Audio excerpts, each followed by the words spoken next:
Para o desenvolvedor que trabalha no ambiente Windows, mas também precisa de alguns recursos de servidor que você só encontra no Linux, aprenda como usufruir o melhor dos dois mundos.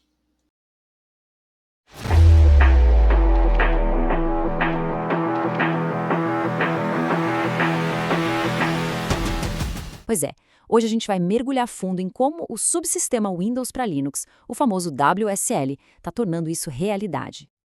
Essa pergunta, na verdade, é a alma do WSL. A ideia aqui é simples. Chega de solução complicada. Sabe aquela coisa de ter que reiniciar o computador só para trocar para o Linux no Dual Boot? Ou então de rodar uma máquina virtual pesadíssima que devora a memória RAM?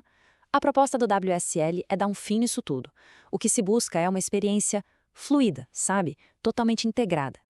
Então, o nosso roteiro hoje é o seguinte: a gente vai entender o que é o WSL, ver o grande salto que foi o WSL2 e o que isso significa para a performance. Depois, vamos desvendar os mistérios da rede NAT, apresentar o poderoso modo espelhado e fechar com umas dicas de ouro para personalizar o ambiente e resolver uns perrengues comuns. Beleza, então. Bora começar pelo começo, pelo básico do básico. Afinal de contas, o que é esse tal de WSL? Olha, a primeira coisa a entender é que o WSL não é um emulador. Não mesmo. Ele é, na verdade, uma camada de compatibilidade. Isso significa que os programas do Linux, os executáveis, rodam nativamente no Windows. É como se fosse uma ponte mágica, super poderosa, que deixa a gente usar ferramentas clássicas como o grep, awk, o próprio Git do Linux ali, do ladinho dos aplicativos do Windows, sem estresse nenhum. Mas é claro que o WSL não ficou parado no tempo, ele evoluiu. E, gente, a chegada do WSL 2 foi uma virada de chave. Foi uma mudança de arquitetura tão grande que é aqui que a conversa fica séria e muito, mas muito interessante. A diferença gritante é essa aqui. O WSL2 não está só traduzindo comandos. Ele roda um kernel Linux de verdade, completinho, dentro de uma máquina virtual super leve.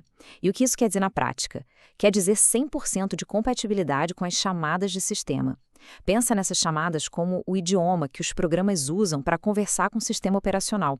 Com WSL2 não tem mais tradução, a conversa é direta. É por isso que uma ferramenta super complexa como o Docker, por exemplo, agora roda liso, sem dor de cabeça. E o resultado disso tudo? Performance. Uma performance, assim, impressionante. Principalmente quando a gente fala de operações que mexem com muitos arquivos, sabe? Comandos do dia a dia como git clone, npm install, apt upgrade. Tudo isso pode ficar de 2 até 5 vezes mais rápido no WSL2. É muita diferença. Mas ó, atenção aqui, porque agora vem a regra de ouro da performance. E esse é o ponto que mais pega a galera que está começando. Presta atenção. Para ter toda essa velocidade do WSL2, os arquivos do projeto precisam estar dentro do sistema de arquivos do Linux. Dentro. Se o código ficar largado lá nos C2 pontos do Windows, a coisa toda vai ficar uma lesma. É sério, nesse cenário, o WSL1 antigo seria até mais rápido. Então guardem isso, a localização dos arquivos é tudo.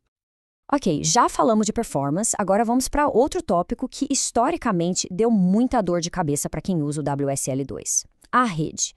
Por padrão, o WSL2 vem no modo NAT. O que isso quer dizer? Pensa assim, a sua distribuição Linux, tipo o Ubuntu, ganha uma casa própria numa rede virtual separada da rede do seu Windows. Ela tem o próprio IP, é o próprio cantinho dela na rede. E essa separação cria uma situação meio assimétrica. É tipo uma rua de mão única. Se você está no Windows e quer acessar um servidor web rodando lá no Linux, é moleza. É só usar localhost. O WSL é inteligente e faz o encaminhamento da porta para a gente, automaticamente. Agora, o caminho contrário, do Linux tentando acessar algo no Windows, aí a história já não é tão simples. Imagina que tem uma aplicação rodando no Linux que precisa se conectar a um banco de dados que está no Windows. Para isso acontecer, a aplicação precisa descobrir qual é o endereço IP do Windows naquela rede virtual. E para resolver esse quebra-cabeça, existe um comando específico, que é exatamente este que está aparecendo aí. Só que, toda essa complicação com o modo NAT, ela acabou sendo o empurrão que faltava para a Microsoft criar uma solução muito mais elegante e poderosa. A resposta, para nossa alegria, é um sonoro sim. A Microsoft ouviu as preces e redesenhou a arquitetura de rede para acabar com esses problemas. E a solução tem nome, modo espelhado, ou Mirrored Mode. E podem acreditar, essa funcionalidade muda completamente o jogo da rede no WSL. É um divisor de águas. Com o modo espelhado, a vida fica muito mais fácil. Basicamente, as interfaces de rede do Windows são, como o nome diz, espelhadas lá dentro do Linux. E o resultado disso? Bom, agora dá para usar o localhost para conectar em qualquer direção, sem drama. A compatibilidade com VPNs, que era um pesadelo, melhora da água para o vinho. E tem mais, dá até para acessar o seu ambiente WSL a partir de outro computador na sua rede local. É, de fato, uma solução completa. Beleza, o WSL é incrível, mas sabia que dá para deixar ele com a sua cara? Ele é super configurável. Agora a gente vai ver como tomar as rédeas e ajustar o ambiente para otimizar o uso de recursos e ativar essas funcionalidades novas. Aqui é super importante entender a diferença entre dois arquivos-chave. Pensa assim, o WSL config é o chefe geral. Ele fica na sua pasta de usuário do Windows e manda nas configurações globais da máquina virtual do WSL2. É nele que a gente define quanta memória vai usar, quantos processadores e qual o modo de rede. Já o WSL Conf é o gerente local. Ele mora dentro de cada distribuição Linux, lá em /etc, e cuida das configurações específicas daquela distribuição.